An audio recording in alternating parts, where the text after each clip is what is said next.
Okay, so I'm just going to move on and get our speaker introduced here.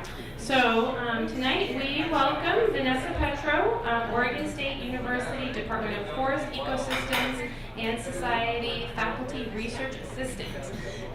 Long time, but that happens. For a presentation this August entitled Beavers, Understanding Nature's Architects. Ms. Petro will discuss research findings on topics such as beaver landscape genetics, relocation responses, and home range estimates for studies recently conducted throughout Oregon. Her presentation will elucidate the realities of working with beaver and stream restoration and the knowledge gaps that still remain regarding beaver populations in Oregon. Ms. Petro considers herself to be very fortunate to be one of the few people in the Pacific Northwest who directly studies American beaver. She both lives in the beaver state and works for a university, Oregon State University, whose mascot is the beaver. She has conducted wildlife research with a variety of mammalian and avian species across the United States for the past 14 years. And she holds a bachelor's degree from Sterling College in Vermont and a master's degree from Oregon State University. And with that, we welcome Vanessa. Thank you, guys. Thank you.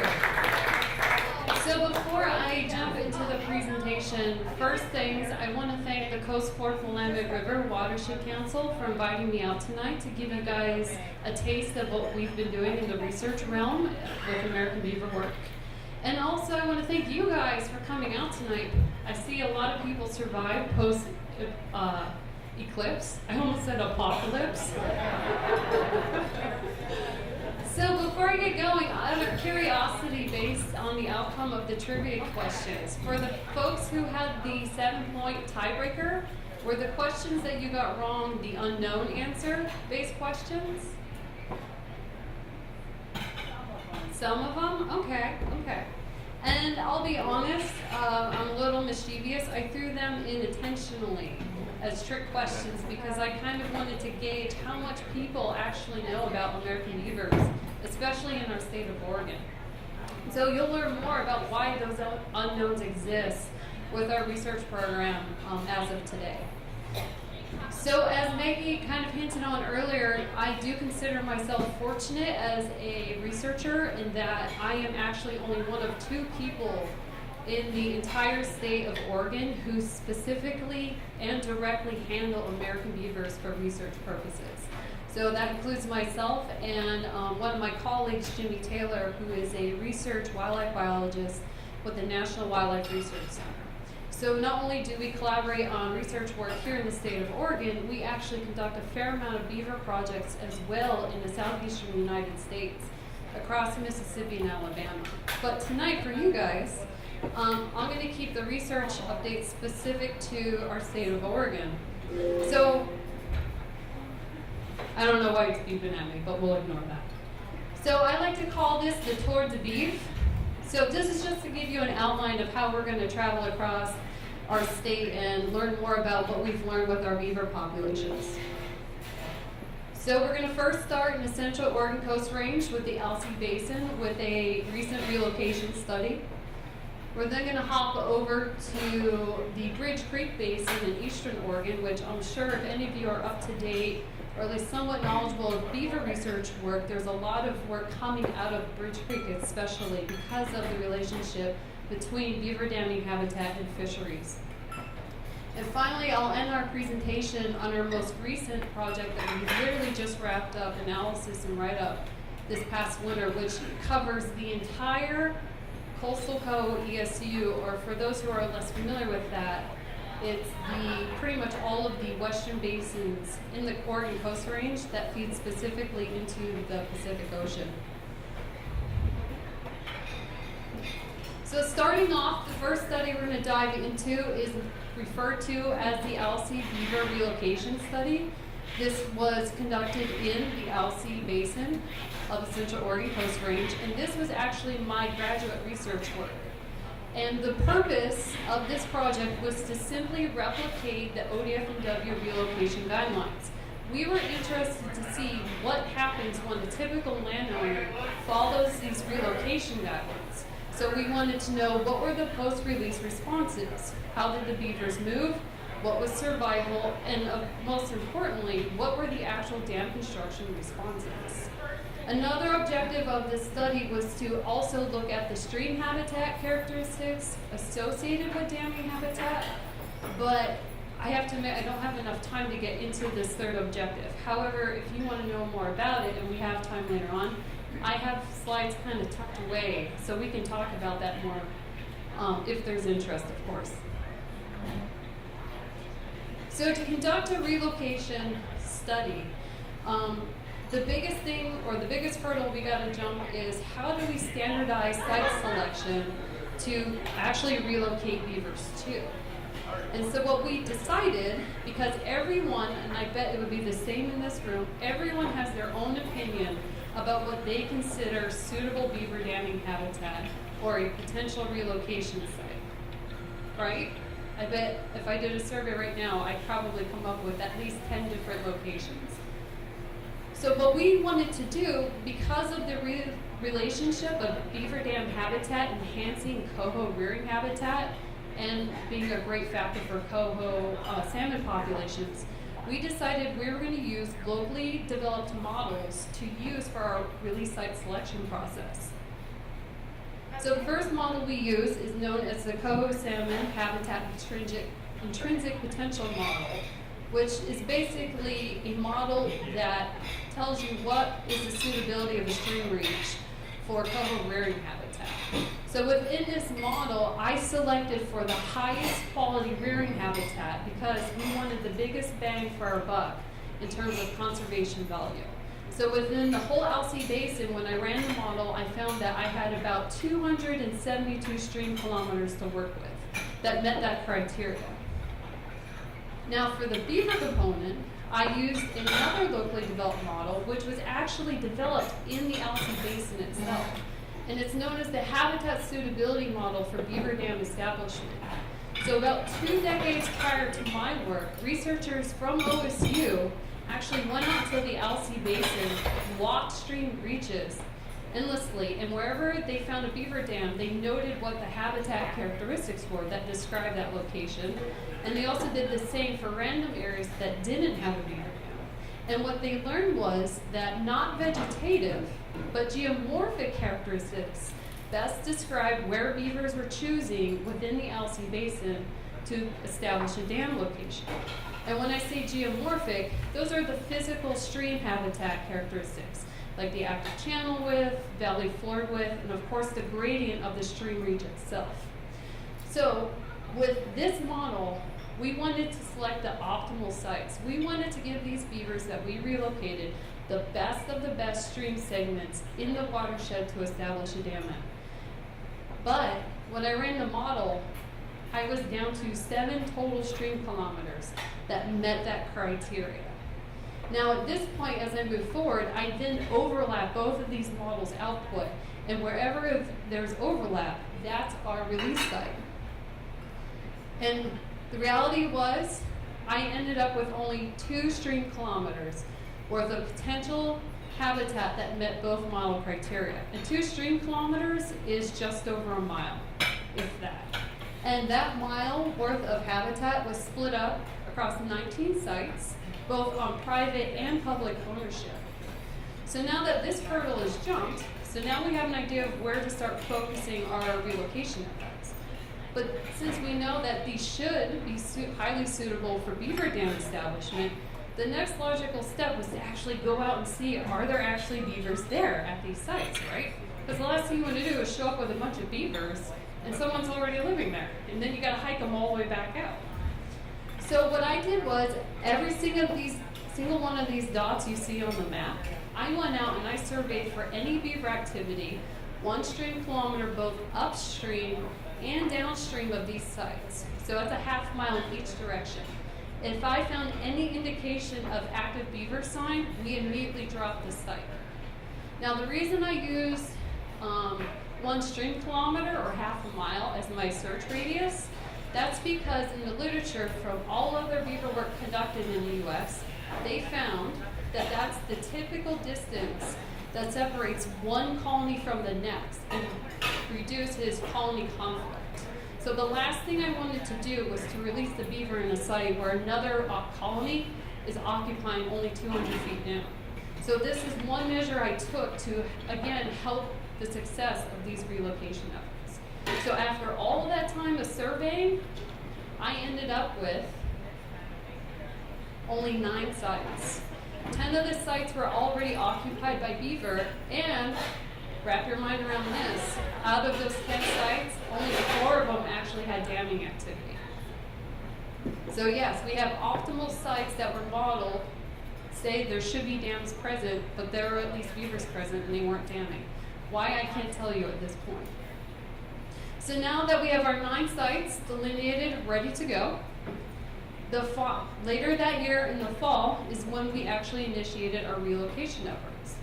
Now we chose this time of year because it overlaps what we refer to as the principal dam building period. So believe it or not, beavers actually have a stronger propensity to construct dams late summer through the early fall than any other time of the year. So this was yet another step we took to try and make this relocation effort as successful as possible. We wanted to ensure, to the best of our ability, if we move these beavers to a modeled, highly suitable dam site, that they were just going to be more willing to go ahead and start dam construction sooner than later. Now, of course, because it's a relocation effort, a lot of the focus is on moving nuisance beaver colonies that nobody wants and putting them in a place that we can use for conservation purposes. So naturally, all of the colonies I targeted were nuisance colonies, and I intentionally made sure that none of them actually were from the Alsea Basin. They all had to be from outside bordering basins or Willamette Valley at the furthest. And the reason I did that is because, as you'll see later in this study and others, beavers move. And you have to do what you can to reduce homing behavior. And if you're not familiar with what homing behavior is, it's pretty much an animal's natural tendency to want to go back to pretty much the area that they occupy or home, essentially. So once we started trapping beavers with live traps that are Hancock style, which I have, if you're curious, I have a couple of photos of what those look like, both set and with the beaver actually in them up here on the stage. But once we started trapping efforts, we were able to move an entire colony from a nuisance site within 2 days. And with our study, we did what we call a hard release. And hard release means beavers go from capture site directly to the release site. There's no level of animal husbandry in between. There's no holding facility, there's no hugging, there's no, here's a pile of food, you're off on your own, good luck. It was, we pick you up, we drop you off, good luck. And when we dropped them off, we were able to find where the first batch of family members were that we released the previous day, because I tagged all of the adults and sub-adults. So typically, actually all of the colonies that I relocated, when I came back by day 2, if I had to, with the remaining members, the first group of family members were still at the release site in Bankton. So it was really easy to link the entire colony together without the use of the holding facility. So here are the results of those trapping efforts. So I ended up with our best efforts. I ended up trapping a total of 12 colonies, and why there's 12 and not 9, I'll get to in the next bit of information here. But overall, I was successful in capturing a total of 38 beavers, and what you see is the typical age class structure for beaver population. So most of the individuals I had integrated into the study were adults, followed by subadults and then juveniles. Juveniles we couldn't tag because, as you'll see up here, it would be pretty unfair to put a transmitter of that size on a poor little juvenile beaver's tail. So all of our beavers, especially the juveniles, received a pit tag for an alternate source of identification. And a pit tag is similar to what fisheries biologists use for tracking fish. And anybody who owns a pet and has a microchip, it's the same concept. Now, most of those beavers, in case you can't read the text up there on the screen, Most of these beavers came from urban environments, not shocking. In fact, a lot of the urban landowners, and even some of the farmland owners too, the common scenario was that the beavers showed up not to, there was some amount of time that the beavers did occupy their property, and landowners were okay with it. They accepted the beavers, they were fine with them living there. But as soon as that level of tolerance was breached, it was suddenly went from we loved them to we want them out of here ASAP. And that was a really common theme. Of course, we had a couple of beavers that came off of private industrial land, but not too many. And we also had one municipality who had some nuisance issues. Here's what happened with colony structure. Out of the 12 colonies I relocated, only one colony stayed intact. One male-female pair. That was it. 2 of my colonies were completely depredated by mountain lions. One colony, in case any of you have been to any of my other presentations, I nicknamed one colony the Puma Ping Pong Colony. That's because in Walport, at one of my sites, at the release site, I later learned as I ran into him, there was a dominant male mountain lion who would start picking off some of the beavers, and they would respond by moving downstream towards the town of Walport, and they were then intercepted by a female mountain lion with 2 young that the neighbors in the area would see basking in their backyards after she had a snack of our beavers. And then those surviving beavers would then respond by moving back upstream, back towards the release site, and the male mountain lion would continue to pick them off. And it literally went back and forth. With the exception of one beaver that died of natural causes, the mountain lions just took them out one by one. And because those 2 colonies were depredated early enough, I actually let that release site go for about a month, maybe a month and a half max, let it breathe, and then I was able to relocate another colony in there to start over to see if I would get the same response. The 3rd colony I moved to make for the total of 12 was because one colony, they hung out the release site for a few days, and then they all packed their bags and left early. So again, another opportunity for me to come in, restock, see what happens. After 2 years worth of monitoring efforts post-relocation, at the end of the study, starting out with 38 total beavers, I was down to 5. So here's how they move in response to relocation efforts. So on average, I found that all the beavers moved at least 2 miles from that model delineated release site that said that this was the optimal beaver damming habitat. On average, the most the beavers moved from a release site was 18 miles. Now, did anybody in this room think beavers were capable of moving that far or interested? No. It's cool stuff, and I'm going to blow your minds even more in a minute here. Get ready. I found statistically that in the end there was no difference in movement responses between males and females, adults, subadults, nothing made a difference. They all just, despite our best efforts, they said no thanks, and they moved on. And finally, with all of that movement, most of these beavers conducted those max movements within the first 30 days post-release. And this is typical, and this is something not many people talk about, and it should be talked about, because the reality is you have to expect beavers or any other wildlife species that you translocate or relocate to a new area, they're going to want to move around and do what we refer to as exploratory behavior. Even if you dump them off like we did at a model release or a model release site, they still want to know what other options they have available to them. So what they would do is they would stay at the release site for a few days, go out in little forays that I would document. They go out, check out a new site for about a few days to a week, depending on the beaver or the colony. Then they would come back to the release site, and then they would go another direction. Then they would come back, or if they eventually found something that was more to their liking, they would just stay there.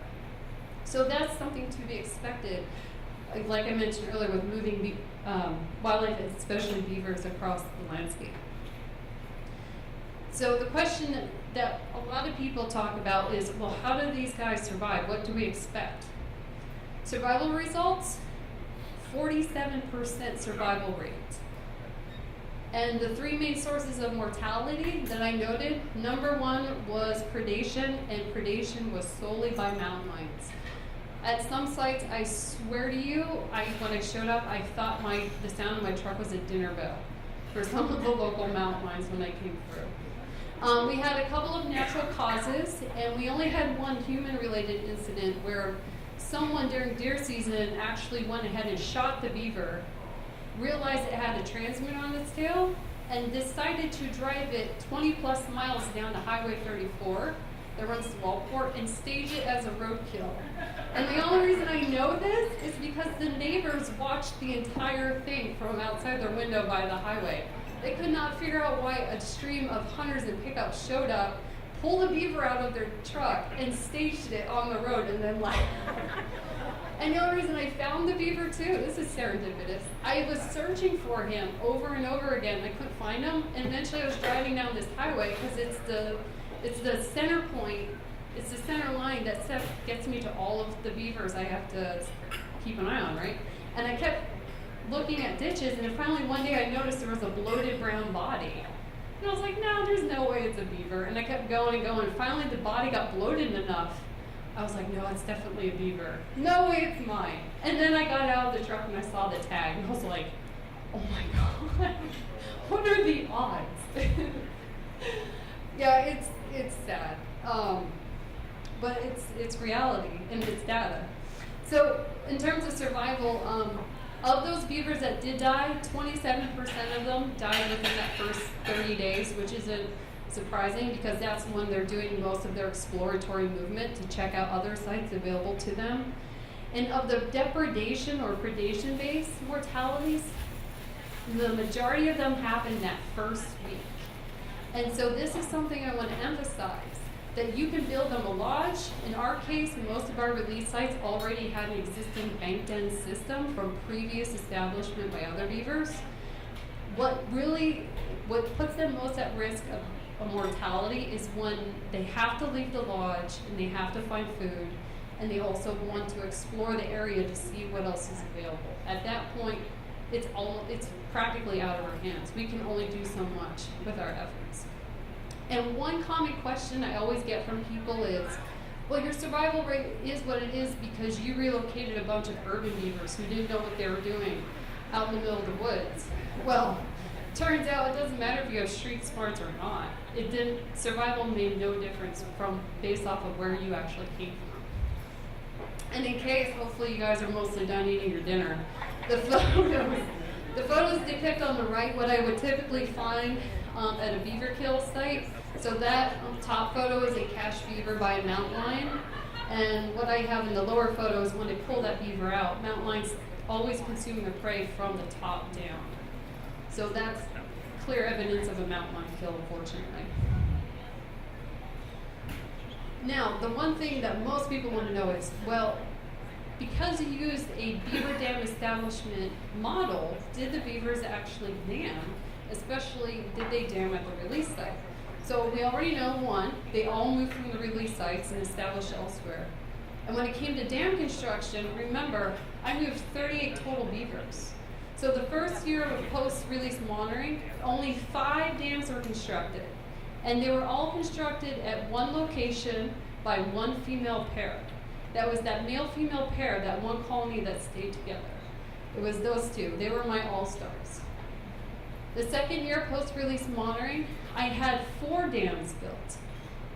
Now, 3 of those were built from beavers that was a surviving partner, left this site entirely, and ended up establishing a colony with a native LC beaver. And so they kind of had a helping hand there in constructing those 3 dams. And of course, like the previous year, my all-star male-female pair built 1 dam. So altogether, I had a total of 5 dam sites constructed from 38 beavers. And keep those figures in mind as we move forward when I start to compare our efforts with other efforts conducted.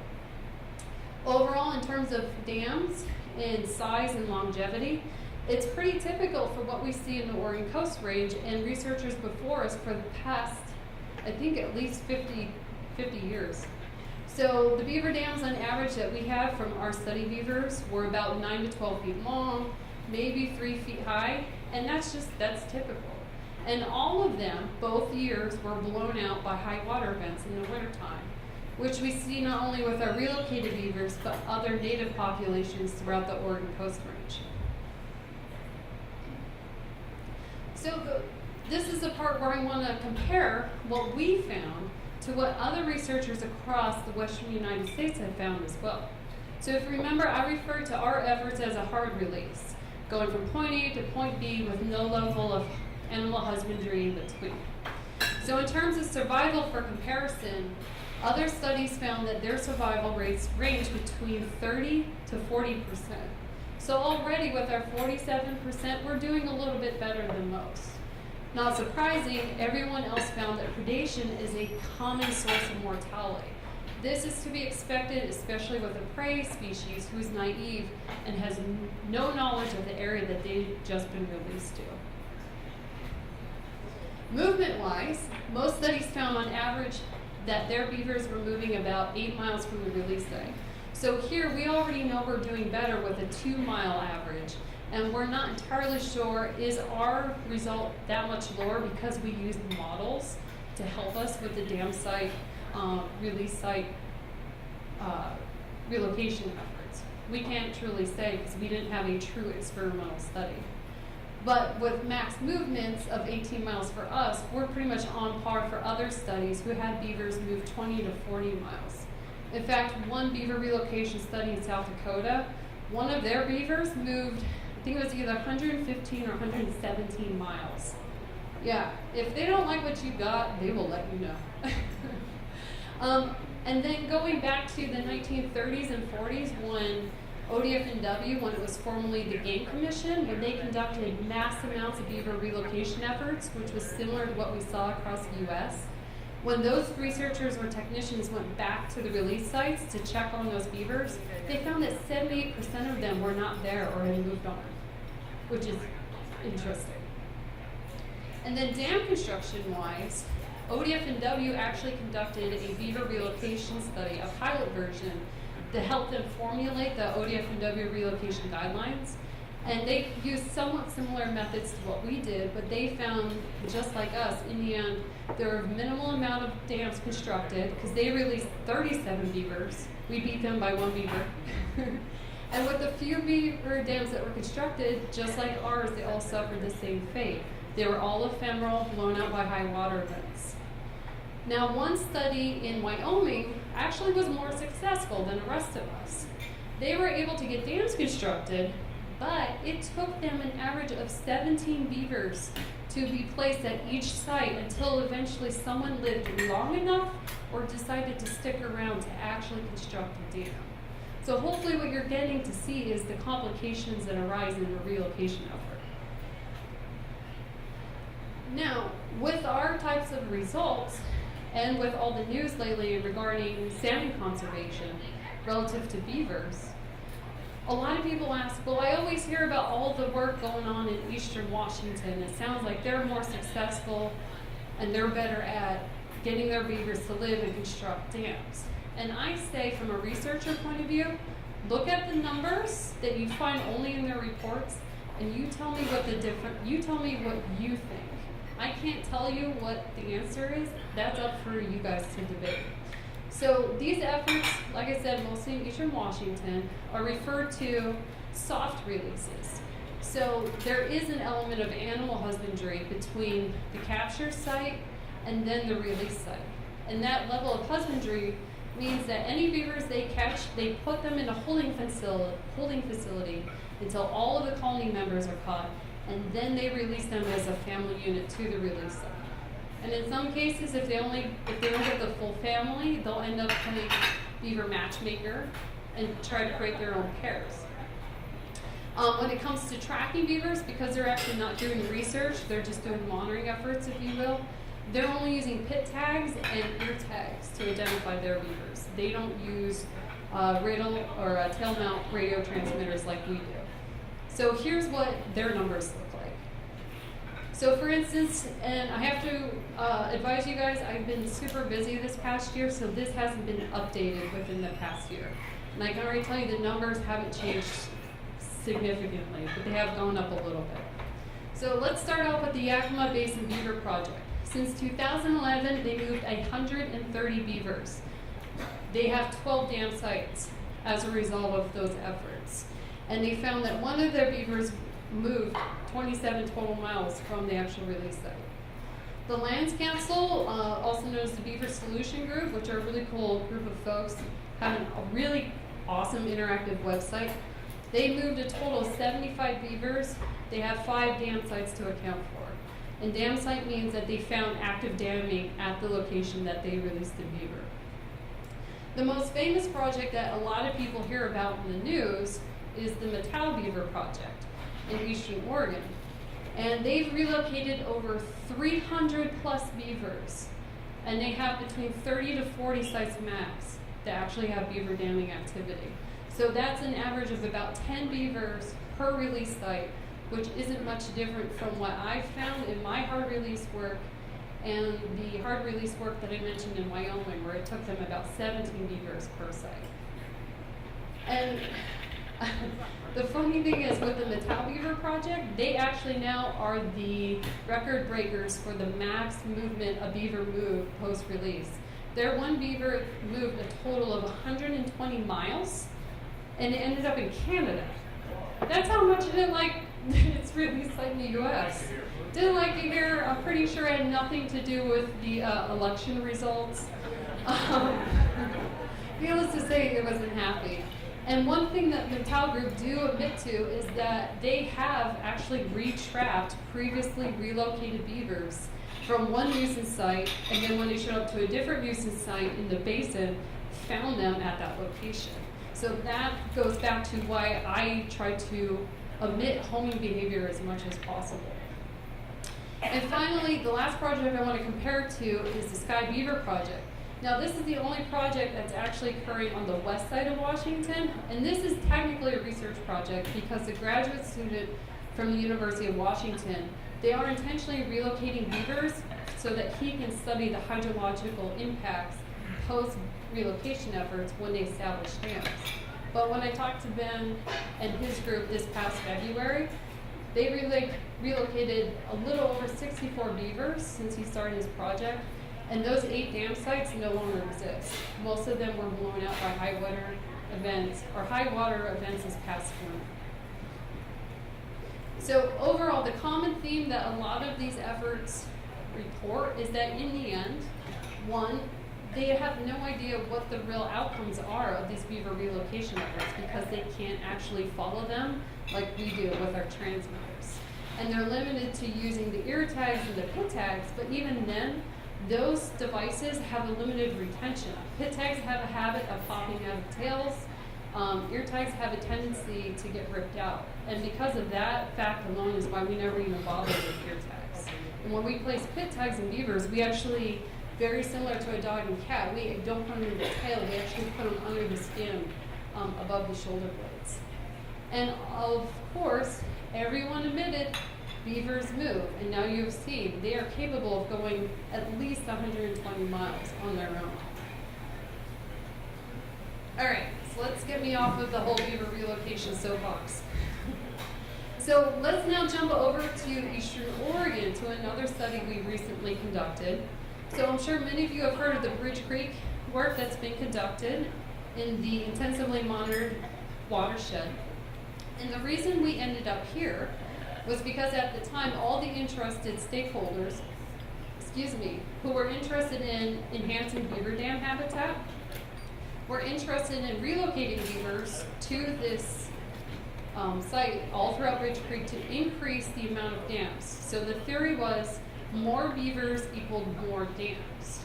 So before they actually went through with the relocation efforts, a group of people sat down and said, wait, maybe we should first see what's going on with the existing beaver population in this area before we make any efforts and start moving bodies around. So we had a graduate student, Julie Monhu, who's pictured up there in the upper right. She conducted her master's work in the Bridge Creek Basin, and her sole purpose was to do essentially a general ecology study. Start from the basics. What's going on with this group? So she monitored their survival, and of course, the sources of mortality to be expected in this area. And she was especially curious about what are the actual home range sizes, because up to Julie's study, we have no idea what the beaver home range is in the state of Oregon. And I'll talk about that more later. And not only was Julie interested about home range sizes, but she wanted to know how these beavers were reacting to the beaver dam analog devices that were being placed throughout the Bridge Creek Basin to be used for stream restoration efforts, the whole working with beavers movement. And finally, the coolest part about Julie's study was she wanted to look at genetic diversity and structure to see how beavers were doing also at the genetic level. So here's what she learned. So in her 2 years worth of research on Bridge Creek, she was able to capture a total of 49 beavers throughout the entire 20-mile stretch of Bridge Creek. And what she found was the survival rate was 92%. Now, that sounds great, but that's kind of a shocker in the research world with wildlife, because rarely do you ever have a population that's surviving that well. That's a pretty high number. So there's kind of a red flag right there. And the only reason it's not 100% is because one recreational trapper did capture one of her beavers, skin it, and then brought it back to the stream with the radio transmitter and left it. Unfortunately. So the home range, and when we talk about home ranges with beaver, it's a linear home range, because of course they live in a stream network. You can't treat their home ranges like a deer, an elk, a bear that wander all over the landscape. Beavers are very linear. And so she found the home range was a little under 1 mile, which is very typical compared to research conducted elsewhere in the United States. Here's where things get weird. And we have yet another huge red flag come up. So hopefully what you can see in this map, the green and purple and pink images depict where Julie could and could not, let me rephrase that. The green blob up there is the only place along Bridge Creek that Julie did not have permission to trap beavers at, because it was private property. She was able to trap, of course, at the Painted Hills Park there and elsewhere on BLM land ownership. So what you're seeing in this map, can you guys see all the red dots on the blue line? Yes, you see all the red dots? So those signify that's a beaver occupied area. Look at that map scale, from 0 to 4 kilometers. Now remember when I said earlier, when I was looking at my release sites, I made sure that I surveyed 1 stream kilometer because that's the typical distance that separates one colony from the next. Can you find anywhere on that map, with the exception of the not trapped green spot, that has that much of a break? Do you even see it? The answer should be no. This is a huge, huge red flag, because here we have not only a high survival rate, but we also have lack of available area for any new beavers to establish. And in fact, we have a situation where the beavers are literally stacked on top of each other and their home ranges overlap. This area is at carrying capacity, if not over. So if you were to go ahead and do a relocation effort and drop a bunch of beavers in here, what would most likely happen? Well, they would get their butts kicked and they would end up out of the system, and it would totally negate the whole purpose of doing the relocation effort. So this slowly became a wake-up call to a lot of people interested in beaver relocation, especially when the assumption was every beaver builds a dam, and the more beavers equal more dams. So the story just keeps developing and getting thicker as we move along. So overall, with all of Julie's study subjects, she found that on average, each home range ranged from 0 to 20 total dams per home range. And when it came to the relationship of all those tagged individuals and other untagged individuals relative to how much they were adding material or using those beaver dam analogs, which in case anyone here is not familiar with a beaver dam analog, they're essentially wooden posts that are pounded perpendicular to stream flow, and their sole purpose is to essentially mimic a beaver dam. And what Julie found was, during her project, was that beavers pretty much added damming activity or material 1 for every 3 beaver dam analog sites. So that's about a success rate of 33%. And as of today, in about 2017, with the Bridge Creek's recent publication, I know there's somewhere around 120 total beaver dam analog sites, and it's still the same number. It's still hovering around 33%. So something to chew on. Now, like I said, it keeps getting thicker, the plot that is. So when it came to genetics results for Julie's study, what you see in front of you is a pie chart, and the colors represent what we refer to as major haplotypes. Now, for what a haplotype is, the easiest way I can give you an analogy is think of each color as a nationality. Blue are Canadians, red are Americans, yellow can be Italians, so on and so forth. What Julie found, and the pie size is relative to the sample size, Julie found that there was extremely low genetic diversity. There were only, for the most part, 2 major haplotypes present in that population. I can't even joke and say that the beaver probably have buck teeth, because they already do, for being so genetically related to each other. So this really made us think, what's going on? So Julie was fortunate enough. She worked with local recreational trappers, and she obtained genetic samples from them throughout the John Day Basin to see, okay, well, how does Bridge Creek compare to other tributaries within the same basin? And what she found, as you can hopefully see color-wise, the same haplotypes, the same low level of genetic diversity, which it gets scarier. So then, fortunately, I was already conducting the relocation efforts in Western Oregon. We decided, why don't we compare it to the beavers I've collected in Western Oregon? And my goodness, look at all those colors pop up. Wow. And the question is, why do we have so much more diversity genetically in Western Oregon? And to this day, we still don't know. We postulate a couple of different ideas. One being, if you compare against the Hudson Bay trapping records, there's the potential that trapping wasn't as significant as it was assumed to be in Western Oregon, especially in the Oregon Coast Range. So ultimately, there might have been more residual beaver populations left than what was originally perceived. And within those trapping records, a lot of those groups were actually pulled out of the Coast Range and sent to other places where it was more cost effective to trap beavers. So that's one potential idea that might explain why there's such a difference in diversity. So, of course, with everything unfolding, everything we're learning from these 2 studies, and the power of genetics, and the continued relationship that everyone's interested in using beavers, especially their dams, for stream habitat restoration, specifically for coho salmon, we decided the best and quickest way to get kind of a quick pulse on the beaver population status was to do a landscape level genetic study.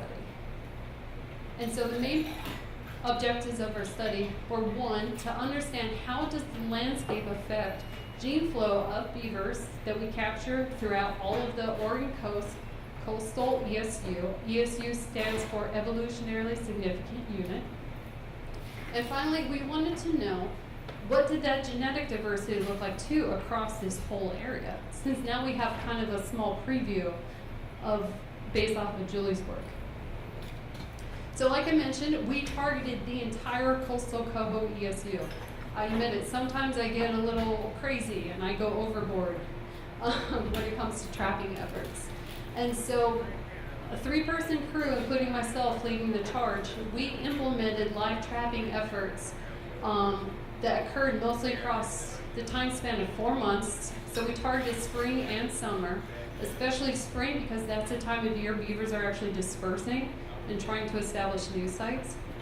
And we trapped specifically on private and public ownership. And the reason for that is because in the state of Oregon, beavers have a unique conservation status. So on public lands, they're managed as fur bearers, but on private lands, they're managed as predators.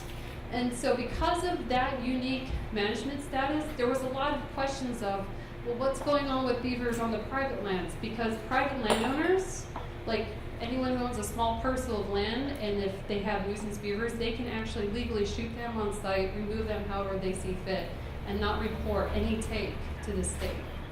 So we wanted to know, well, how are those populations in those areas doing comparatively to public populations? And finally, we made sure to target all stream orders within each individual stream basin, so that way we could get a good idea of how beavers are moving across the entire basin and neighboring basins as a whole. And so this took a lot of effort. Some of you might have had me call you or email you. I worked with ODFW, all the federal agencies, watershed councils, landowners, pretty much anyone who had any idea of where we could start finding beaver colonies to target for trapping. So here's what we were successful in capturing. So within that spring and summer period, we were able to collect a total of almost 300 DNA samples. It was pretty much trap and go.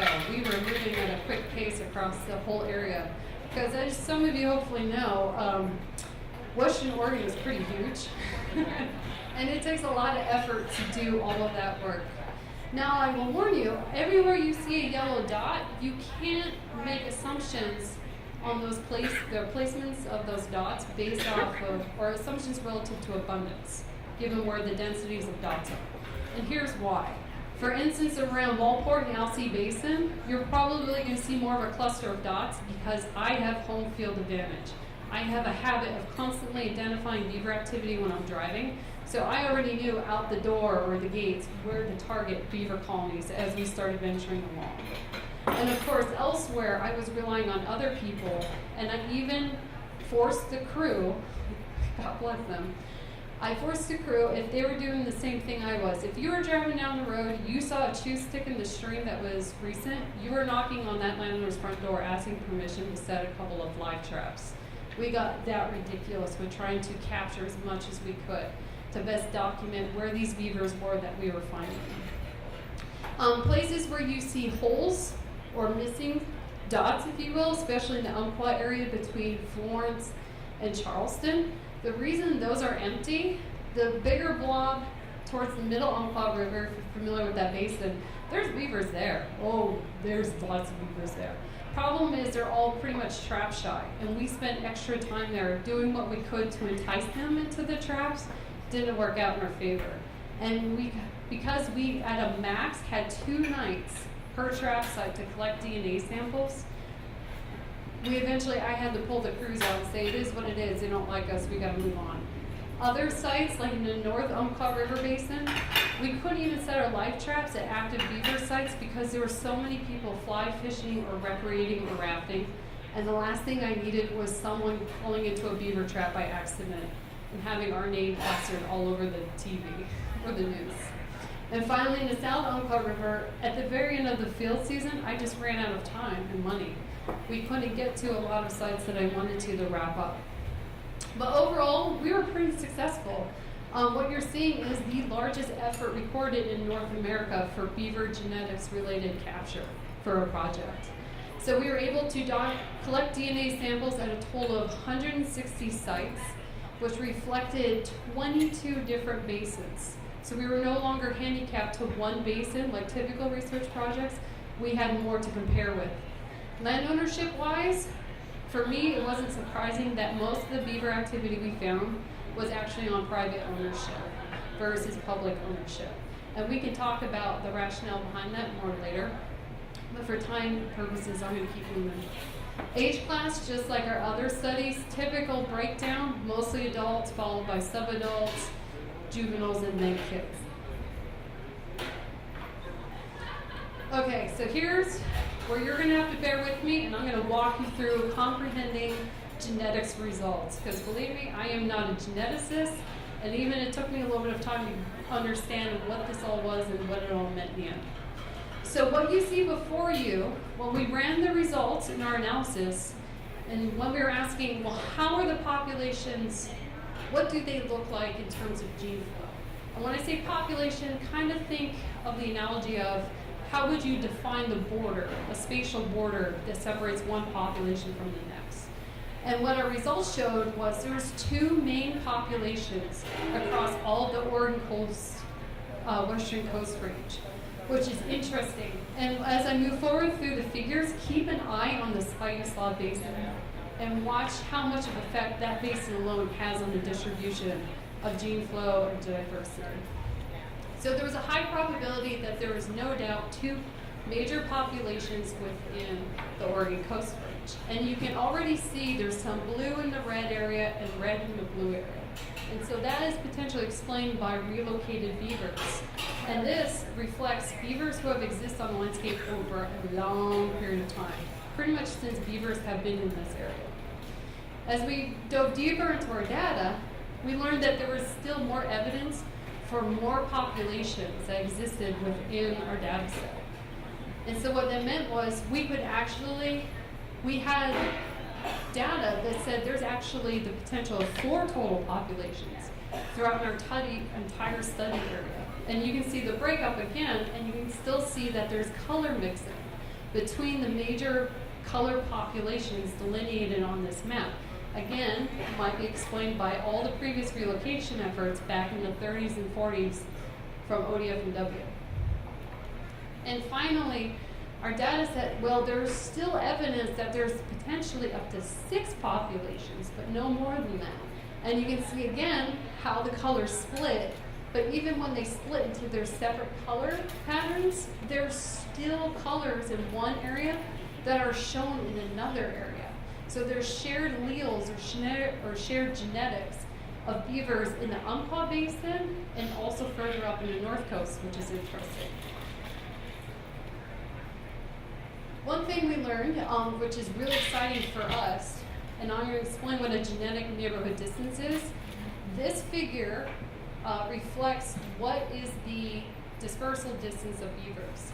And by dispersal distance, I don't mean one individual beaver, I mean its family or multiple generations over time, which is 85 kilometers. So at this point, you guys know beavers move.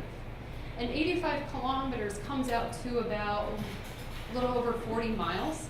And this is huge because if anyone knows the Oregon Coast Range, most of those basins that border Pacific Ocean, their straight line distance from estuary to the upper headwaters is about 60 kilometers.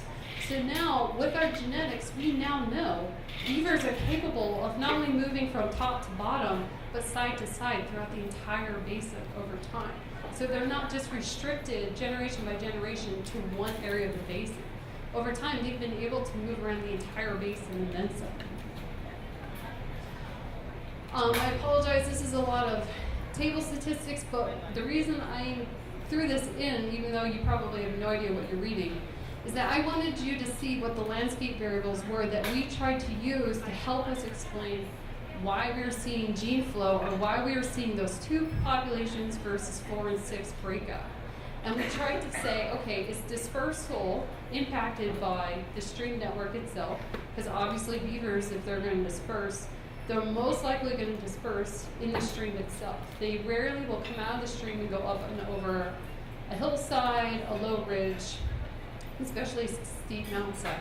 It can happen, and for those instances, we included slope. So we said the higher the slope, the less likely it is the beaver's going to traverse up and over it to get to the stream on the other side. And we even included types of watershed basin size designations to help us decide or explain gene flow. So HUC3 is known as a hydrological unit code. So HUC3 is pretty much that, what a HUC3 area looks like in our study area. Remember how the blue and red populations were delineated? They perfectly delineated a HUC3 boundary. But what's crazy is, despite that red and blue population delineation, that type of variable had no predictive power for gene flow. It barely explained any variation within our study population. And we even went a step further, included the next level at HUC4, which then takes all that larger area and breaks it down into smaller watersheds. And we still had nothing to say, here's how we can predict gene flow. Everybody else, whether it's deer, bear, river otters, they can at least use some variable, especially distance to water, to describe how genes flow across an area. And for us, we couldn't, and we postulate that that might be because of all the color mixing.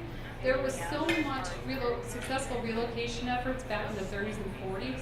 It's mixed up to gene pool enough that it's still too soon potentially for us to find a variable that best describes how beavers transport or how beavers are effective in sharing their gene pool across an area. Hopefully that makes sense.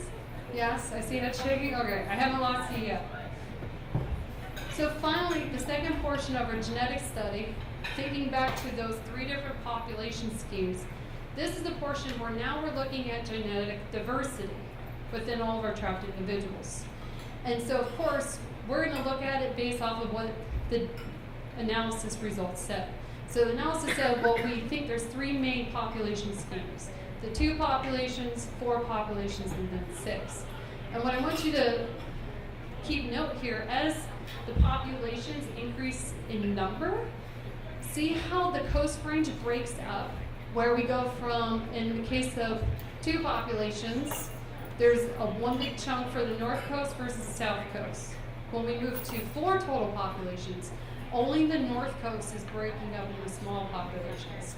Nothing's happening with the south coast, and especially that Sayusa River basin, right there at the top of the south coast basin line. And then once we bump up to 6, Sayusa River basin is still holding strong as its own solid population, which is very interesting to us. And we finally start to see at that population scheme, the south coast finally breaks up into individual populations.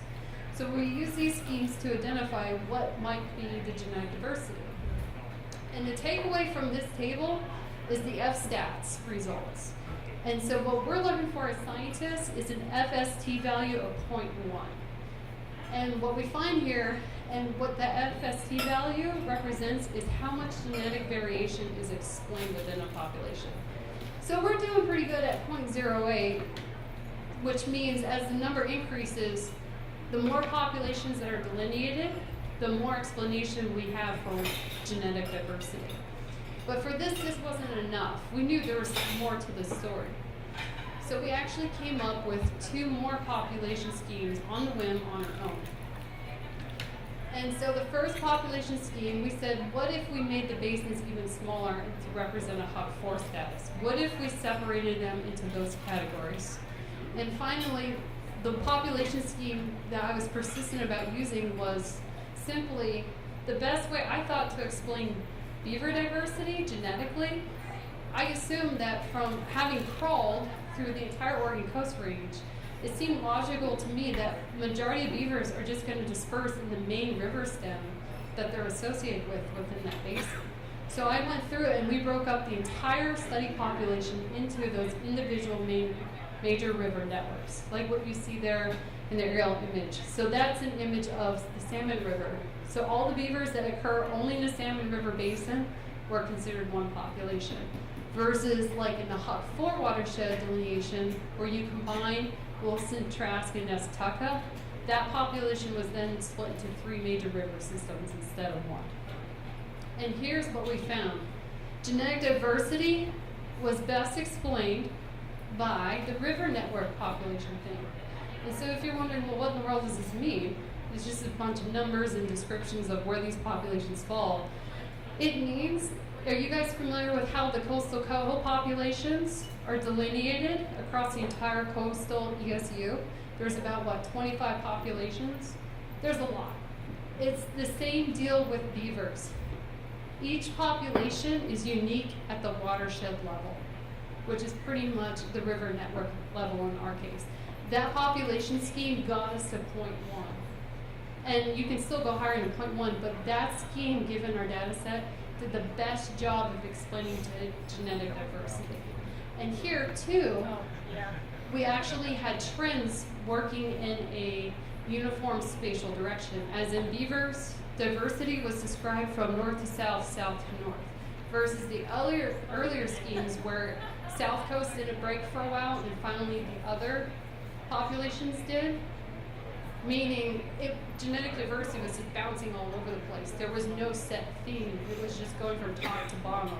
As in, beavers in the South Umpqua were more related to beavers in the Nestucca, but coincidentally not beavers in the Coos River Basin. Whew. We're almost there, guys. All right. So that's the end for the genetic study, because we literally just wrapped that up this winter.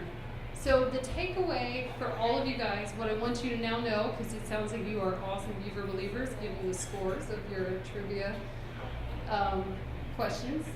The biggest thing I have to repeat over and over again is just because you don't see beaver dams does not mean there's no beavers there.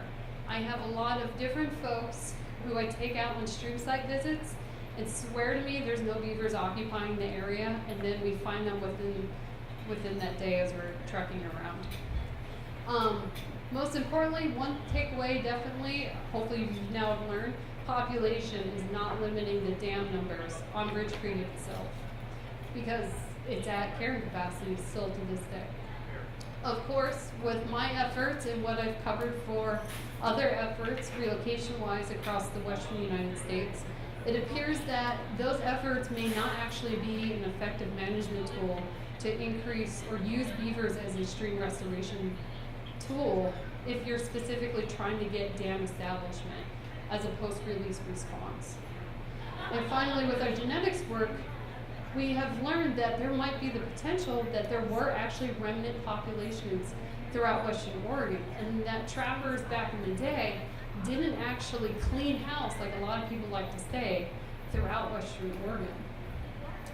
Also with our genetics, we now know today that not only are beavers well distributed across the Oregon Coast Range, they're definitely well established on private ownership and public ownership, but we can now say that the populations are almost unique to each individual major watershed. And that's a big deal, and this is something we're currently working with right now in terms of what are the management implications of these results, and that is, well, maybe we shouldn't actually be relocating beavers from one basin to the next, because you're diluting the gene pool. But then that's problematic, because as you've learned, when it comes to relocating beavers, you have more success moving them further from the area that they're actually trapped at because of homing behavior. And the most of the Oregon Coast Range bases are only about 60 kilometers wide. So you don't have much room to work with. And then the other issue with that too is when you're moving beavers from one basin to the next, because each basin has its own unique set of genetic diversity at this point, what if you move beavers from the Coos that are okay with, they can handle a certain strain of disease, move them to another basin, and then suddenly they're exposed to a disease or some type of health-related attribute that they can't survive. And then you have mortality there or vice versa. You take diseased beavers into a new basin and then impact the beavers that already occupy the release area. So things to consider. And finally, the biggest thing is, and this is why a lot of your answers to your trivia questions were unknown, is still today, what you have seen are the major results for the research efforts that have been conducted in Western Oregon, actually the whole state of Oregon, beaver research-wise. We still haven't had time or the ability to do more of a general ecology research, similar to Julie's work, but in Western Oregon and elsewhere. So we can't successfully say in Western Oregon how long beavers live for, what their home range size is, and you can't use an estimate from relocated beavers, because that's like comparing apples to oranges. And then furthermore, we can't even say what a colony size is, which is pretty disheartening. And take it from me, when I have to go to professional conferences across the US, I have all these people presenting work on their beavers, and there's leaps and bounds ahead of us. And here we are, the beaver state. I'm a beaver researcher at OSU, the beaver mascot, and I got nothing. I can say, well, here's what happens with relocation, here's our genetics, and that's it. And we need to get beyond that, so we can answer those simple questions about general ecology. And the reality is there has been actual beaver research work done in the past, but most of it always focuses on the beaver dams. That's why we know so much more about beaver dams than the beavers themselves. So the future isn't grim, believe me, it's getting brighter by the day. So where we're trying to go from here is we're trying to answer all those unknowns. We're trying to establish what is the general ecology, what are home range sizes, how many beavers can we expect in an average colony, across the state of Oregon, different areas. Foraging preferences is a big one too, because we already know our beaver diet is already unique compared to other areas throughout the United States. And finally, one thing that we're noticing as a common theme across multiple projects and monitoring efforts is we now have evidence that beavers in multiple studies, even though we have model delineated or confirmed suitable dam establishment sites, we have beavers moving through these sites on their own without relocation efforts, but they're choosing not to set up a colony there, and we don't know why. We don't know if it's food limitation, construction material limitation, is the cougar predation pressure too strong there that they say, never mind, it's not worth our time, we're just gonna go back to the main stem and keep living there because life is good. We don't know, and these are hopefully questions we're gonna answer. So, thank you for hanging in there, everyone, with my description of everything we have learned these past 7+ years. I definitely have to give a shout out to our field crews over the years for being awesome and helping us trudge through all the streams, battle with mountain lions and the salmonberry thickets. And with that, thank you for hanging in there, like I said earlier, and I can now take questions finally.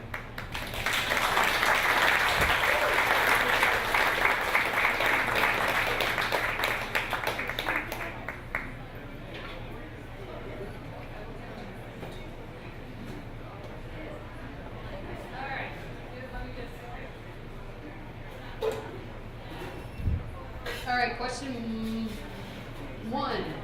I think you actually had your hand up first. What kind of diseases do they get? What kind of diseases do beavers get? We have documented tularemia in the state of Oregon, and I was the lucky, fortunate soul to have a beaver with tularemia. It died, and I couldn't explain its death, and so with any unexplained death, we have to collect the body and submit it to ODFNW, which then turns it over to OSU, to our, oh my goodness, the vet clinic. And the vet clinic people then give us a cause of mortality. And when they learned I dropped off a diseased beaver, nobody was happy. And then there was a concern that I might have had a disease too, from carrying the beaver from the field site a mile to the field truck. Turns out I lucked out, I didn't get to learn it. Yeah, I don't want that. What's the symptoms of that? Flu-like. Achy muscles, you get a fever, and so I was on I think it was a 4-day watch for those flu-like symptoms, and luckily nothing clinical happened symptom-wise. So it's clear. But that's the main one to worry about. All the other ones that are less common, I could not even begin to tell you their names right now. But they are out there, but tularemia is the main one that we're concerned about. They can get rabies, but that's really, really rare. Okay.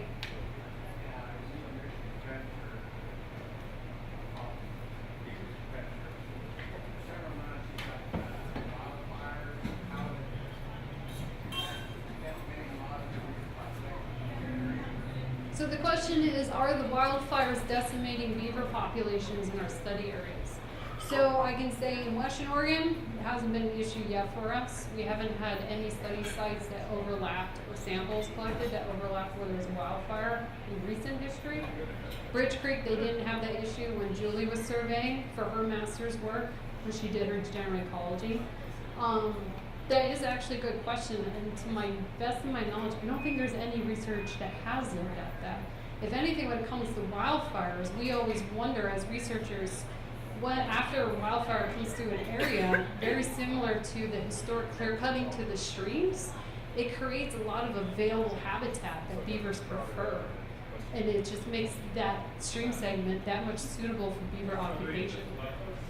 Yes, because you're taking away, especially in some cases where there's a lot of dense conifers in the riparian area that are shading out all of the understory.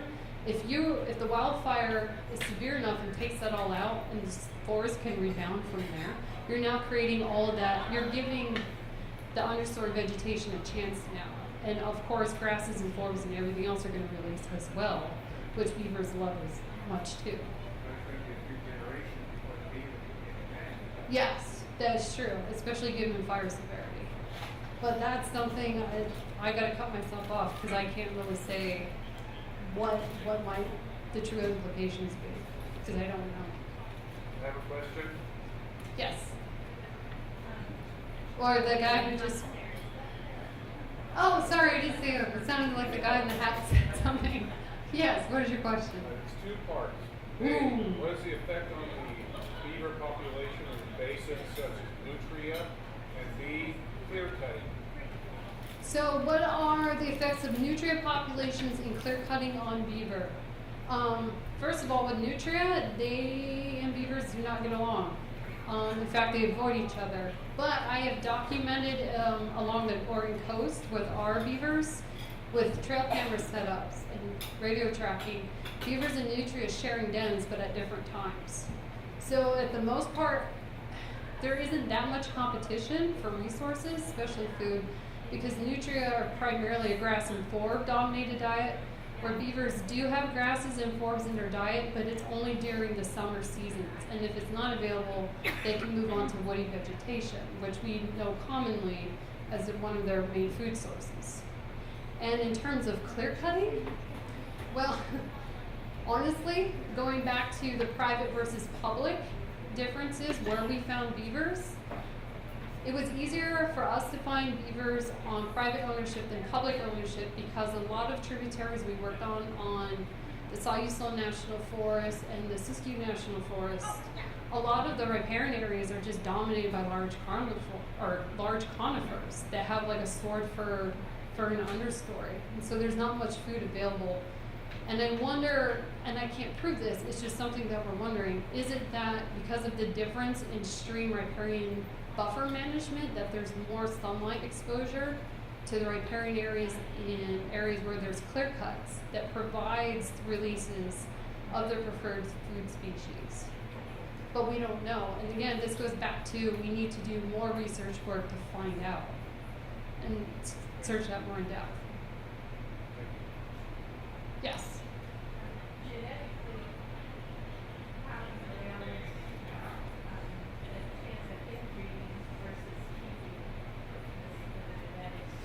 Ooh.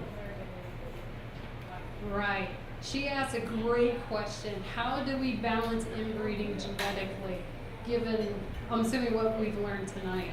So one thing we suggested in the case of Ridge Creek, where they're pretty low diversity, we could do what we call an ecological relocation effort, where we're not relocating beavers for the sake of getting dam establishment. We're doing it to save the gene pool. We're trying to move more beavers in to diversify their existing genetics. But that gets risky and people are hesitant to do that because of disease transfer. So right now it's still the question of where do you balance the pros and cons. And so far it doesn't seem like there has been any interest or effort to move forward with doing a genetic, what would that be referred to? A genetic save, if you will, for the Eastern Oregon beavers. And what we would really love to know is how much does that low genetic diversity extend throughout the rest of Eastern Oregon? I would love to see it further down in the Cascade Mountain Range and even up north, because it would be really interesting to see if we're still only seeing red and blue throughout that entire area. And meanwhile, Western Oregon looks like a Crayola crayon box in terms of the color variation. Did I answer it? Okay, good. Yeah, I think you beer.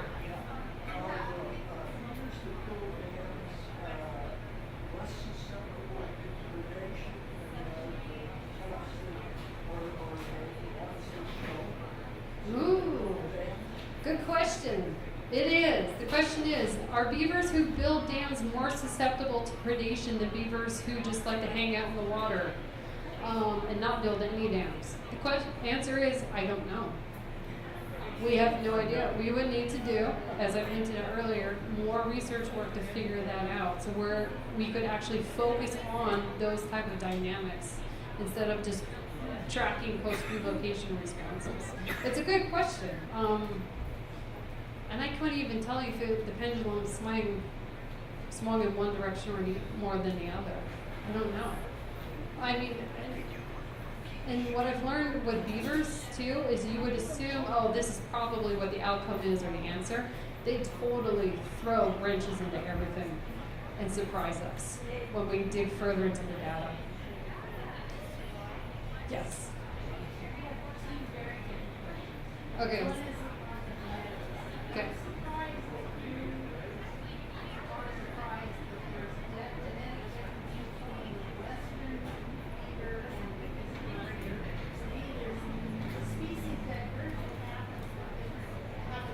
Right, right. Eastern Oregon habitat is very different. Forage is very different.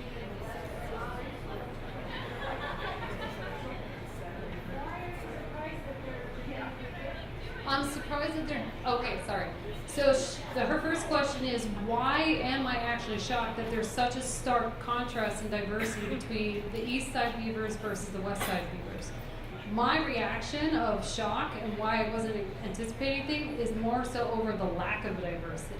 I expected at some level that there would be more colors popping up in Julie's population and the neighboring beavers elsewhere in the John Day that would be kind of close to what we have in Western Oregon. Does that make sense?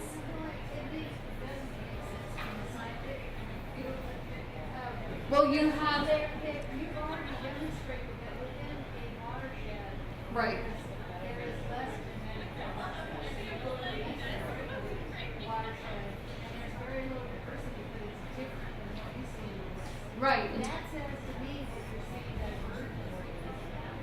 that Right. And remember, I see what you're saying now, divergence relative to habitat. But remember when we did the modeling exercises where we tried to use landscape features to habitat variables to describe gene flow, nothing could describe the gene flow patterns, especially in Western Oregon.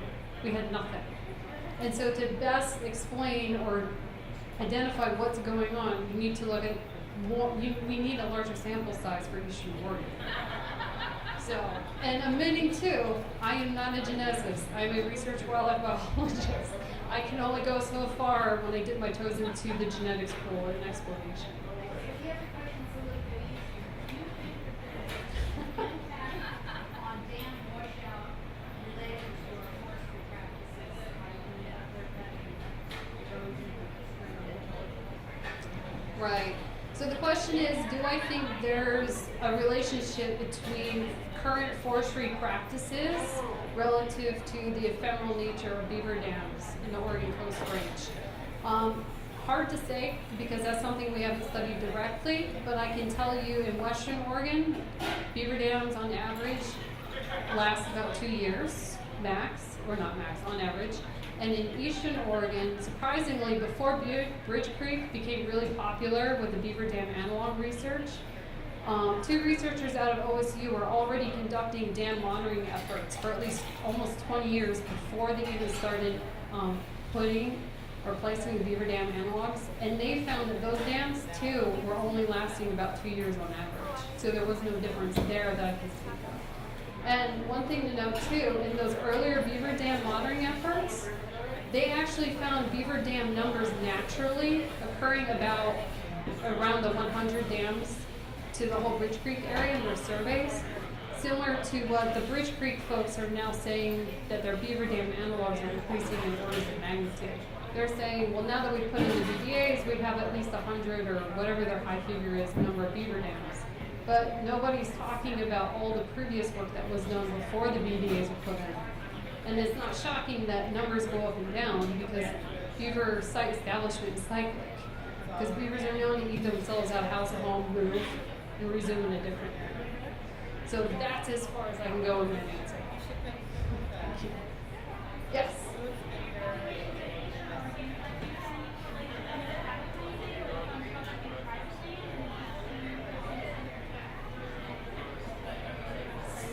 I'm sorry, hon. I can hardly hear you.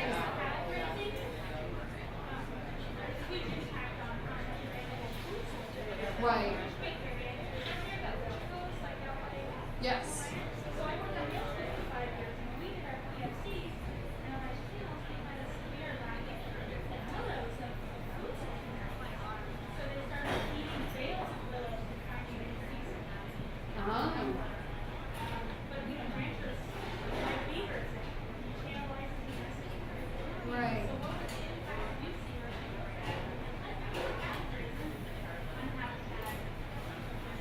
So to be honest with you, the cattle grazing impact was not on our radar for the work that was conducted on Witch Creek. We were specifically focusing our time and resources on how long do they live for, how far do they move, where their home ranges are in genetics.